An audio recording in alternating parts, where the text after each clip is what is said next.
जय हिंद फ्रेंड्स। आज के इस वीडियो में हम लोग देखेंगे झारखंड के 50 महत्वपूर्ण प्रश्न जो कि आपके Jharkhand police, Jharkhand excise constable, JSSC, CGL या जेपीएससी एग्जाम पे अवश्य पूछे जाएंगे।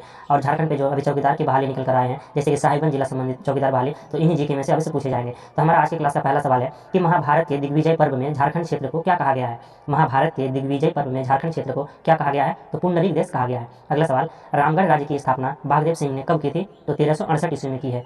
रामगढ़ राज्य की स्थापना बागदेव सिंह ने 1368 ईस्वी में की है। अगला सवाल, किस राज्य का संस्थापक गोमुखी राजा के नाम से जाना जाता था। किस राज्य का संस्थापक गोमुखी राजा के नाम से जाना जाता था, तो पंचेत राज्य। पंचेत राज्य। रामगढ़ राज्य के किस शासक ने पद्मा को अपनी राजधानी बनाया। रामगढ़ राज्य के किस शासक ने पद्मा को अपनी राजधानी बनाया, तो ब्रह्मदेव नारायण सिंह। क्या हो जाएगा आंसर, ब्रह्मदेव नारायण सिंह। ढाल विद्रोह का प्रारंभ कब से कब तक हुआ, तो ढाल विद्रोह का प्रारंभ 1767 ईस्वी से 1777 ईस्वी तक हुआ है। यानी ढाल विद्रोह हम कह सकते हैं कि 10 साल तक यह विद्रोह चला था। ढाल विद्रोह का प्रारंभ 1767 से 1777 ईस्वी तक हुआ है। गंगा नारायण का हंगामा या भूमिज विद्रोह कब हुआ। गंगा नारायण का हंगामा या भूमिज विद्रोह कब हुआ है, तो 1832 से 33 ईस्वी में। गंगा नारायण का हंगामा या भूमिज विद्रोह 1832 से 33 ईस्वी में। अगला सवाल, सिंहभूम में ब्रिटिश ईस्ट इंडिया कंपनी के प्रवेश की प्रक्रिया का प्रारंभ कब हुआ, तो 1767 ईस्वी में। सिंहभूम में ब्रिटिश ईस्ट इंडिया कंपनी के प्रवेश की प्रक्रिया का प्रारंभ कब हुआ, 1767 में। नलकूप द्वारा सर्वाधिक सिंचाई किस जिले में की जाती है, तो लोहरदगा में। नलकूप द्वारा सर्वाधिक सिंचाई किस जिले में की जाती है, तो लोहरदगा में की जाती है। दामोदर घाटी परियोजना का प्रारंभ कब हुआ, तो 1948 में।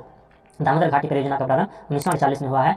और दामोदर घाटी परियोजना में कुल 8 बांध का निर्माण किया गया है। 8 सिंचाई परियोजना शामिल किया गया, यानी 8 बांध है, जिसकी स्थापना 1948 में हुई है। कौन सी जनजाति अपने को मलेर कहती है, तो सौरिया पहाड़िया। सौरिया पहाड़िया जो जनजाति है वह अपने को मलेर कहती है। अगला सवाल, भारत की पहली सर्वाधिक जनसंख्या वाली जनजाति क्या है, जो गोंड है। क्या है, गोंड, जो कि झारखंड में पाई जाती है। इसलिए यह सवाल बन जाता है कि भारत की पहली सर्वाधिक जनसंख्या वाली जनजाति क्या है, तो गोंड है।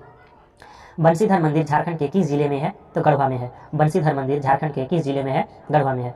राम लक्ष्मण मंदिर किस जिले में स्थित है, तो पलामू जिला। राम लक्ष्मण मंदिर पलामू जिला पे है। झारखंड के प्रमुख निरीक्षण नृत्य का जन्म स्थान कहाँ है। झारखंड के प्रमुख निरीक्षण नृत्य का जन्म स्थान, यानी फ्रेंड्स कह सकते हैं निरीक्षण नृत्य जो है हमारा छऊ नृत्य है, तो झारखंड के प्रमुख छऊ नृत्य निरीक्षण नृत्य का जन्म स्थान कहाँ है, तो सरायकेला। छऊ नृत्य का जो जन्म स्थान है वह सरायकेला से हुआ है। नरसिंह स्थान मेला झारखंड के कौन से जिले में लगता है, तो हजारीबाग में। नरसिंह स्थान मेला झारखंड के कौन से जिले में लगता है, तो हजारीबाग में लगता है। कारखानों का कारखाना किसे कहा जाता है, तो एचईसी को। कारखानों का कारखाना किसे कहा जाता है, एचईसी। प्रकृति का दिल किसे कहा जाता है, तो नेतरहाट को। प्रकृति का दिल किसे कहा जाता है, नेतरहाट को। मंदिरों का गांव किसे कहते हैं, तो मलूटी को कहते हैं। मंदिरों का गांव मलूटी। झारखंड के किस व्यक्ति को बाबू के उपनाम से जाना जाता है, तो विनोद बिहारी महतो। विनोद बिहारी महतो को बाबू के उपनाम से जाना जाता है। भूमका पर्यटन स्थल कहाँ है, तो दुमका में है। भूमका पर्यटन स्थल कहाँ है, दुमका में है। घर बंधु पत्रिका का प्रकाशन कब हुआ था, तो 1880 में हुआ है। घर बंधु पत्रिका का प्रकाशन कब हुआ था, 1880 में। और घर बंधु जो पत्रिका है वह कैसी पत्रिका है, दैनिक है, मासिक है या वार्षिक है, ये आपको कमेंट बॉक्स में बताना है कि घर बंधु पत्रिका कैसी पत्रिका है, दैनिक, मासिक या वार्षिक है, ये आपको कमेंट में बताना है। हमारा सवाल था कि घर बंधु पत्रिका का प्रकाशन कब हुआ था, 1880 में हुआ है। चतरा जिले के किस प्रखंड से मेगालिथ संस्कृति के प्रमाण मिले हैं, तो गिद्धौर से। चतरा जिले के किस प्रखंड से मेगालिथ संस्कृति के प्रमाण मिले हैं, गिद्धौर। राज्य के किस जिले में बुद्धपूर्व नवपाषाणकालीन स्थल स्थित है, धनबाद में। धनबाद जिले में बुद्धपूर्व नवपाषाणकालीन स्थल स्थित है। महाभारत में झारखंड क्षेत्र को क्या कहा गया है, तो पशुभूमि कहा गया है। इंपॉर्टेंट क्वेश्चन फ्रेंड्स, यहाँ पर जेएसएससी जेपीएससी एग्जाम पे पूछा गया सवाल है कि महाभारत में झारखंड क्षेत्र को क्या कहा गया है, पशुभूमि कहा गया है। किसकी रचनाओं में झारखंड शब्द का उल्लेख एक पद में आया है, तो कबीरदास। कबीरदास की रचनाओं में झारखंड शब्द का उल्लेख अपने दोहों में यानी पदों में किया गया है, कबीरदास की रचनाओं में।